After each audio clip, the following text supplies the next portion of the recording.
Welcome back to Born to Praise TV channel. We are created to praise and worship God. Naragid ay katuyuan ang Ginoo, dunay purpose ang Ginoo. Tuod man naguba mo ang pamilya tungod namatay ako ang papa, nagkatibulaag mi, dunay mga misunderstanding, dunay mga pagdungtanay, dunay exchanging of words and unhealthy words tali sa ako mga igsuon. But salamat sa Ginoo, bisag wala minahurot o pangalagad sa Ginoo, but God restore niya ang relasyon sa usag-usa o karon maayo na may relasyon kami kanay ang mga na pray ko sa Ginoo ana ra nga Lord mga lagad unta ni akong mga igsuon sa Ginoo bisag dili sila tigsimba, at least nakahinay-hinay kung sila og realize unya sa una ako magulang tigpista man to ako magulang sa Dumaguete unya karon na realize na nila di naman tigpista kay ako ang bayaw pod nga banas ako ang magulang tigbasa ko Bible. So salamat Diyos Ginoo bisag dili sila tig-adtog simbahan nagbasa Bible pero ginahina gid nagtubag sa Ginoo o ang tanan na reconcile tungod sa kabubuton sa Ginoo dili tungod sa paningkamot sa tawo. So ingon ana lang ma-reconcile ang tanan kung na mo trouble within your family in God's perfect timing pwede ra nang i-reconcile sa Ginoo basta mag-remain ra gyud kang faithful sa Ginoo, on track ra gyud ka sa imong pag-alagad sa Ginoo. Something happen na imong gi-praise sa Ginoo gyud nga mahitabo. So karon nakaila naman mo nako nga dili man ko dato pareha ta. Hindi ko dato materially pero dato sa Ginoo. So karon kung karon magsugod ta dinhi. Scripture James 1 chapter 1 verse 2 to 4. Ang ato ang tema, abundance amidst trials.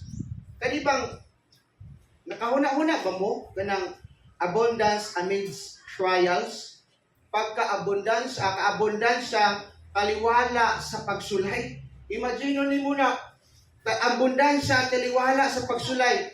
O pananglitan ron, o ang imong pagsulay kawalan-on, kung saan imong pagtawag nga ikaw abundansya, di ba? Panalitan karon, ang imong pagsulay walay bugas, ang imong pagsulay walay kwarta. Usaon man imong pagkaingon that you are abundance, na wala man kay bugas, wala man kay kwarta. Amen? Na-realize mo na ninyo? Ay abundance in midst of trials. So, ani tahima igsoon, biskan kanang mga butanga that we always kanang long for, like money, financial aspects, wala tay bugas, something nga ato gyapon ng pasalamatan sa Ginoo. Di ba? Pasalamatan gyapon nato sa Ginoo, magstoryahanay rat ana ron. So, kaning this message is for the early Jewish Christian who were experiencing persecution. Kaning mga early Jewish Christian naka-experience sila persecution and trials. It encourages believers facing hardship of source of joy because the tasting of their faith builds perseverance. Sometimes kaning pagsulay sa tuang kinabuhi, ipanguntahan ako ninyo, kinsa may musulay sa tuang kinabuhi? Kinsa may musulay sa tuang pagtuo? Si Lord or si Satan? Si Satan. Kabalo mo si Satan, muna'y musulay sa ato ang faith. Nga namang dili si Lord, mo ay musulay sa atong faith, because our God is all-knowing God. Nakabalo si Lord, ug asa kapitan nimo kaya. So ang musulay sa ato ang faith is not God, but it is Satan, which is under the sovereignty of God.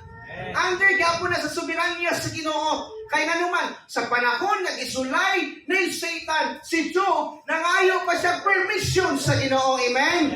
That is our God is greater than anybody else. Amen. That is why. So ani tahima, tasting of their faith builds perseverance, which leads to spiritual maturity and completeness. Nga mao'y makadala nimo sa spiritual maturity, mao'y makakomplete nimo sa kapagmold sa Ginoo, sa katuyuan sa Ginoo sa imong kinabuhi. Amen. Dili ingon mga lagad ta sa Ginoo because we are abundant. Dili ingon mga lagad ta sa Ginoo because we need something. Nangalagad ta sa Ginoo because God shows us before the foundation of the world na ang taong tinawag sa Ginoo will endure even in the midst of trials. So, nagingan dali, ang author dali is si James, half-brother of Jesus. unya what kind of trials or persecution were they facing? O sa mga klase of trials and persecution na ilang na-encounter sa ilang kinabuhi.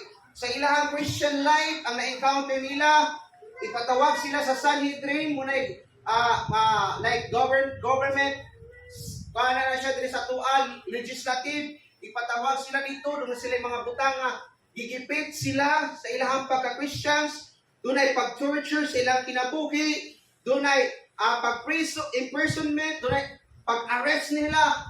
But diri sa to, sa pag-alagad nato sa Ginoo, wala may ni-aresto nato, wala ni-prison nato, pero doon ay ni-persecute nato, amen? Doon na ba ni-persecute nato? Amen. Ang number one nga mo-persecute nato is our family. Amen, dili? Amen. Sakit, dili? Makaguol, dili? Pero diyan napita, ikalipay gyapon nimo tungod kay makita nga ikaw anak na gyud ka sa Ginoo. Ay napita bisan masakitan man ka, mo persecute man sila, pero praise be to God kay ang persecute nato, ang ipasakit nato, karon basig ni kuyog na. Basig ni kuyog na di ay. Di ba? So kadaogan nimo na dihas Ginoo. Nagmadaogon ba ka na? Amen. So number one, count it all joy. Instead of reacting with despair, Nadia, number one, next slide.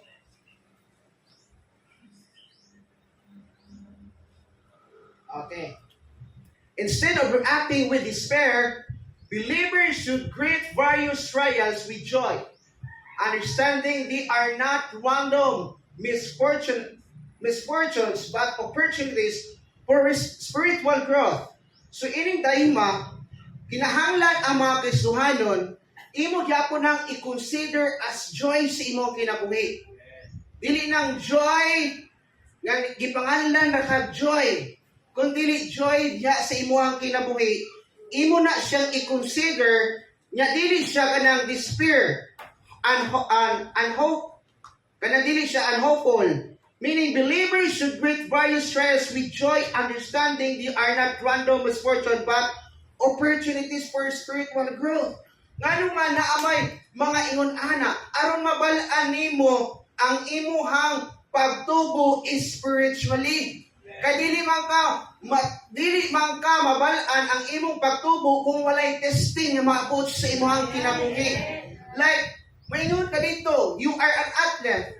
Athlete ka, kanya sa imo pagka-athlete nimo, wala ka ni undergo of training. So kung undergo of training, unsa may imong mabati kung undergo ka training?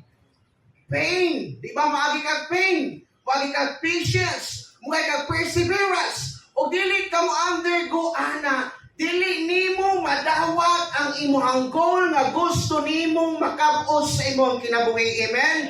So that is why Christians kinahanglan mo undergo og mga butangay ngon ana kaysa pagka-overcome nimo, dili ang imong kaugalingon mahimaya because you don't have the ability, the capacity to overcome, but it is the Lord who is within you na maoy nagtabang nimo aron ka na mga butanga imong ma-overcome. Amen? That is why count it with joy.